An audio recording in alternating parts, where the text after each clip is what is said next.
Bismillahirrahmanirrahim. Assalamualaikum warahmatullahi wabarakatuh. Pada kesempatan kali ini kita akan membahas pengangkatan Raja Talut yang dikukuhkan oleh Nabi Samuel alaihissalam atas perintah Allah Subhanahu wa taala. Nama dan nasab Samuel. Ia adalah Samuel. Yang lain menyebut Asmuel bin Bali bin Alqamah bin Yarkam bin Al-Yahu bin Tahu bin Sa'uf bin Alqamah bin Mahith bin Ausa bin Azriya. Riwayat Muqatil menyatakan ia termasuk salah satu ahli waris dari Harun. Sedangkan Mujahid mengatakan ia adalah Asmuel bin Halfaqo. Hanya nasab ini yang disebut oleh Mujahid. Wallahu a'lam. Dalam perjalanan hidup Samuel, As-Sudi meriwayatkan dengan sanadnya hingga Ibnu Abbas, Ibnu Mas'ud dari sejumlah sahabat juga Sa'labi dan lainnya. Saat rakyat Gaza dan Asqalan mengalahkan Bani Israel, hingga banyak sekali di antara Bani Israel yang dibunuh, anak-anak mereka ditawan. Kenabian dari keturunan Lawi sudah tidak ada lagi, dan yang tersisa di antara mereka adalah wanita hamil. Ia kemudian berdoa kepada Allah Azza wa Jalla agar diberi anak laki-laki. Ia kemudian melahirkan anak laki-laki lalu diberi nama Samuel. Dalam bahasa Ibrani, Samuel artinya Ismail, yaitu Allah mendengarkan doaku. Setelah tumbuh besar, si ibu menitipkan Samuel ke masjid dan menyerahkannya kepada salah seorang saleh di sana, guna mempelajari akhlak baik dan ibadahnya.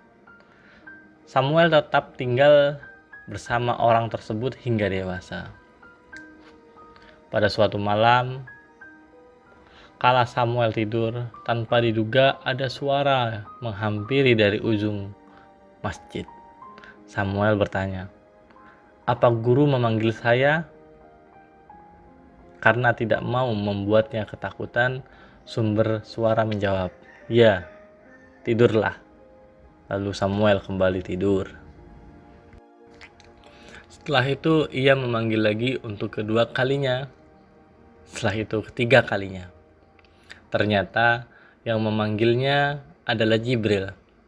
Jibril menghampirinya lalu berkata, "Sungguh, Rabbmu mengutusmu kepada kaummu." Selanjutnya terjadilah kisah seperti yang Allah tuturkan dalam kitabnya. Yang Allah berfirman, "Apakah kamu tidak memperhatikan pemuka-pemuka Bani Israel sesudah Nabi Musa? Yaitu, ketika mereka berkata kepada seorang nabi mereka, 'Angkatlah untuk kami seorang raja, supaya kami berperang di bawah pimpinannya di jalan Allah.' Nabi mereka menjawab, 'Mungkin sekali jika kamu nanti diwajibkan berperang, kamu tidak akan berperang.' Mereka menjawab, 'Mengapa kami tidak mau berperang di jalan Allah? Padahal sesungguhnya kami telah diusir dari kampung halaman kami dan dari anak-anak kami.' Maka tatkala perang itu diwajibkan atas mereka, mereka pun berpaling, kecuali beberapa orang saja di antara mereka. Dan Allah Maha mengetahui orang-orang yang zalim. Quran Surat Al-Baqarah 246. Dalam firman lain disebutkan, Nabi mereka mengatakan kepada mereka, "Sesungguhnya Allah telah mengangkat Talut menjadi rajamu." Mereka menjawab, "Bagaimana Talut memerintah kami, padahal kami lebih berhak mengendalikan pemerintahan daripadanya, sedang dia pun tidak diberi kekayaan yang banyak." Nabi mereka berkata, "Sesungguhnya Allah telah memilihnya menjadi rajamu dan menganugerahinya ilmu yang luas dan tubuh yang perkasa. Allah memberikan pemerintahan kepada siapapun yang dikehendakinya, dan Allah maha luas pemberiannya lagi maha mengetahui." Quran Surat Al-Baqarah ayat 247. Dalam penjabarannya, Nabi mereka mengatakan kepada mereka, sesungguhnya Allah telah mengangkat Talut menjadi rajamu. Sa'labi mengatakan ia adalah Talut bin Qais bin Afyal, bin Soru bin Tahrut, bin Unais, bin Benyamin, bin Yakub, bin Ishak, bin Ibrahim al-Khalil. Kemudian Ikrimah dan Asudi mengatakan ia berprofesi sebagai tukang pembuat minuman. Sedangkan Wahab bin Mumabbih mengatakan ia berprofesi sebagai tukang samak.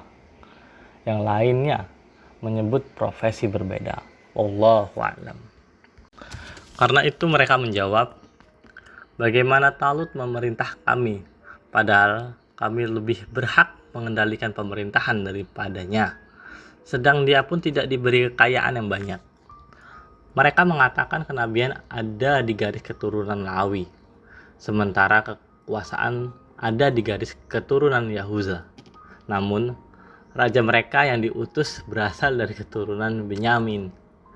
Mereka menjauh dan mencela kepemimpinannya dengan mengatakan, kami lebih berhak memegang kerajaan daripada dia. Nabi mereka berkata, sesungguhnya Allah telah memilihnya menjadi rajamu dan menganugerahinya ilmu yang luas dan tubuh yang perkasa. Ada yang menyebutkan Allah mewahyukan Samuel bahwa seluruh Bani Israel tingginya sebatas tongkat ini. Jika ada di antara mereka yang berhasil mendapatkan tanduk yang di dalamnya terdapat minyak suci, berarti dia adalah rajanya. Mereka kemudian berdatangan dan mengukur tinggi badan.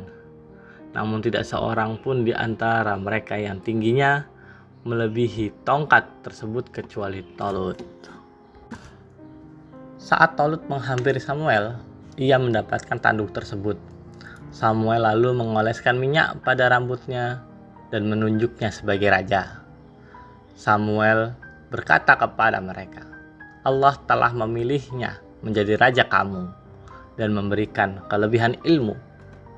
Menurut salah satu pendapat, ilmu itu di bidang peperangan.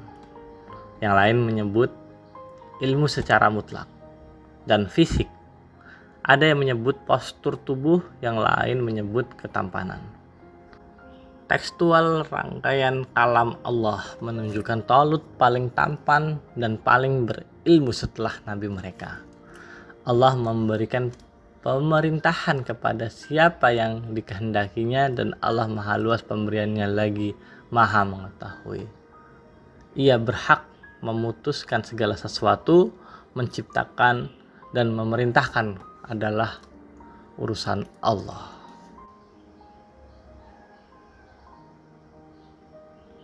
Dan Allah berfirman, dan nabi mereka mengatakan kepada mereka, sesungguhnya tanda ia akan menjadi raja ialah kembalinya tabut kepadamu.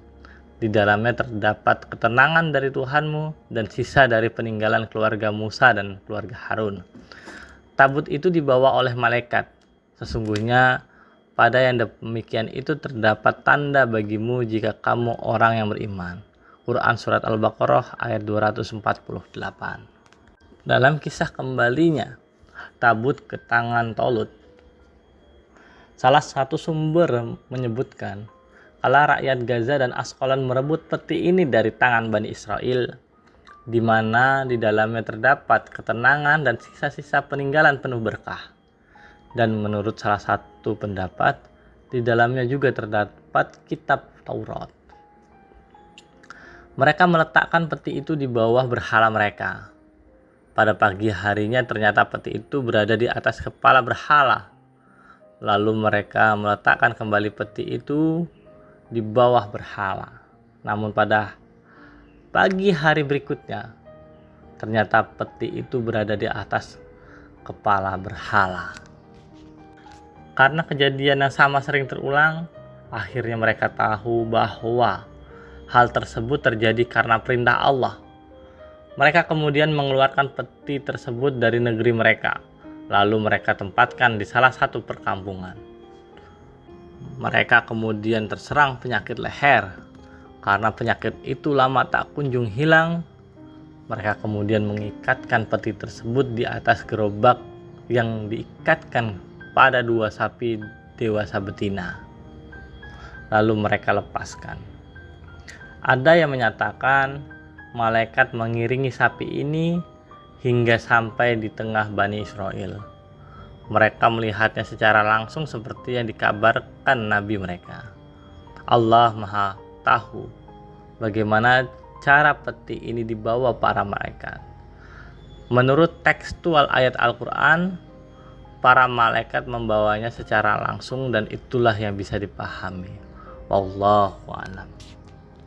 Ya, itulah kisah dari perjalanan Nabi Samuel alaihissalam dan pengukuhan Raja Talut atas Bani Israel.